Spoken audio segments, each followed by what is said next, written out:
Linda Urban, 254 George Ave, Wilkes-Barre. I would just like to also comment about what Frank said about the Sherman Hills. Frankly, any multifamily complex that's privately owned should maintain their own security. They should have 24-hour armed security with gates at Sherman Hills.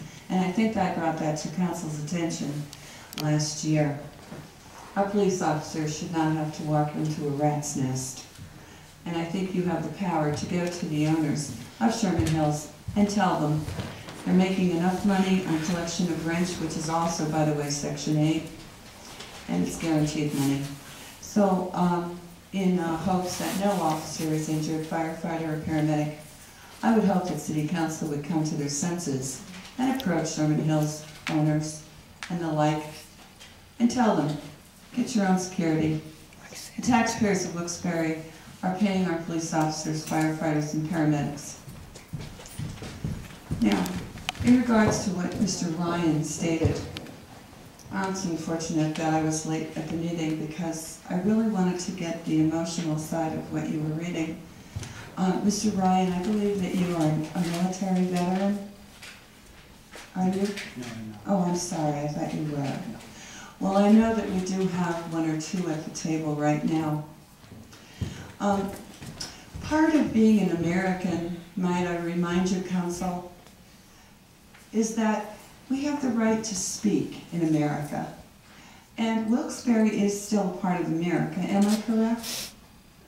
Whether I reside in the city or I do not reside in the city, if I have a property and I am paying your salary and your benefits, I will come to a meeting and I will encourage any property owner who does not reside in the city to also remain active in the city affairs and business. If it weren't for property owners, whether they reside in or outside the city, you may not get a paycheck.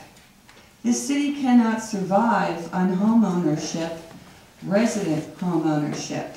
As you well know, we have a huge number of non-resident property owners in the city. Are you actually going to sit there and tell me that these people are going to stand back and not have a right to speak at a public meeting in a building that they pay for and in front of the salaries that they are funding, which is for City Council $350 a week for non-chairman and about $425 for Mr. Barrett a week, plus your benefits? You're actually going to tell a property owner that you think you may, again, decide to do this. How can you do this? How do you possibly deal with such nonsense in your mind that you can invoke such a ridiculous statement? This is America. I realize that you people use that word may do this and may do that. But you know what?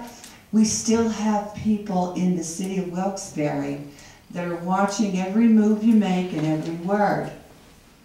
I would not advise you to stop a property owner from speaking at a public meeting in this building, which is our building. It's not yours, it's ours. Everything in this building is ours. We paid for it, and we also pay you and your retirements and your benefits.